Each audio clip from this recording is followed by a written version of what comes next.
Today, believe it or not, we're going to talk about why breathing is so important.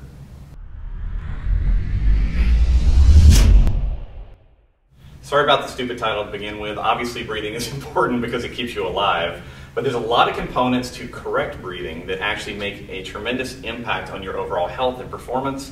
So today is kind of a little public service announcement to remind you that if you're working with someone that says, hey, you need to do these breathing exercises, that they're really, really important. So let's go over just a few basic ideas about what good respiratory practices can do for you. Number one, if we actually just look at the entire world, when people are put through, there's a couple different questionnaires and exams or assessments out there, what we see is that somewhere between 15 and 20% of people are actually called chronic hyperventilators. Now, someone that is a chronic hyperventilator tends to overbreathe. They use a lot of upper chest muscles and they breathe too much for their relative level of activity. So one of the things I've talked about in a lot of other blogs is that deep breathing is not always required. Your respiration should match up with your level of activity. However, whenever we start looking at respiration in a little greater depth, there are so many different elements of good respiratory practices that can change your health. So let me start off with the basics. Obviously, breathing is vital to your brain.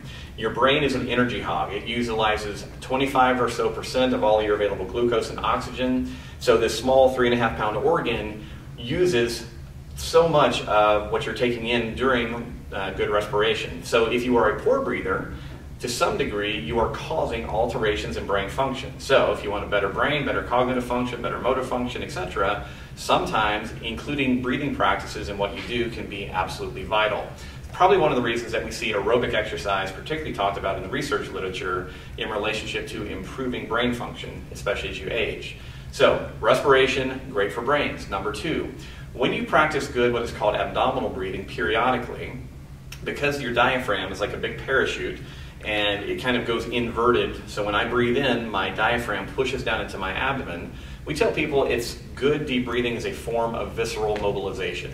In other words, we get to take these little relatively softer organs and squeeze them and move them around a little bit, which mechanically we believe does have an impact on overall gut function. And on top of that, some of the information that is generated whenever we do breathing is actually sent back up to the brain through a couple different pathways. So we see, in essence, some good relaxation responses because of what we're doing with deep abdominal breathing. A third thing, a lot of people now are talking about pelvic floor dysfunction, pelvic floor injury, and so particularly from accidents and other surgeries and whatnot. And so one of the things that we're also seeing in research is that one of the best ways to recondition pelvic floor is actually good abdominal breathing, which seems to be more effective than a lot of traditional exercises.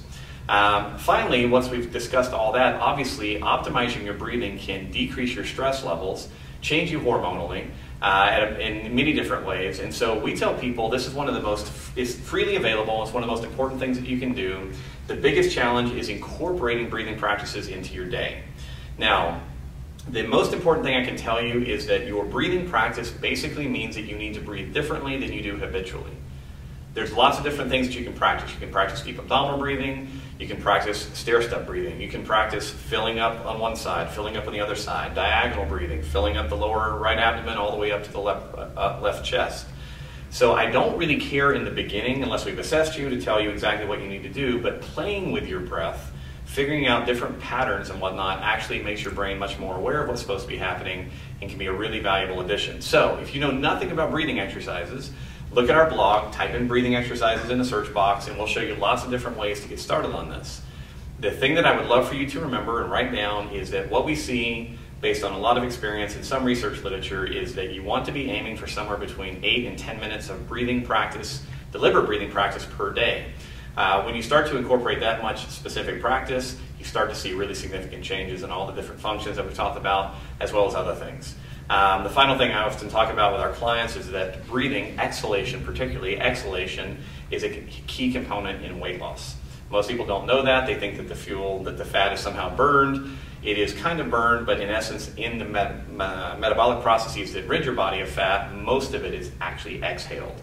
So it's one of the reasons we get a lot of people thinking about breathing for weight loss on top of everything else. So if you have questions about any of this, please let us know. We have tons of resources, as I said, on breathing. There's lots of programs out there. The biggest thing to remember is that it's the habitual practice of changing your habits around breathing that really make all the difference. So if you have any questions, let us know. Otherwise, good luck.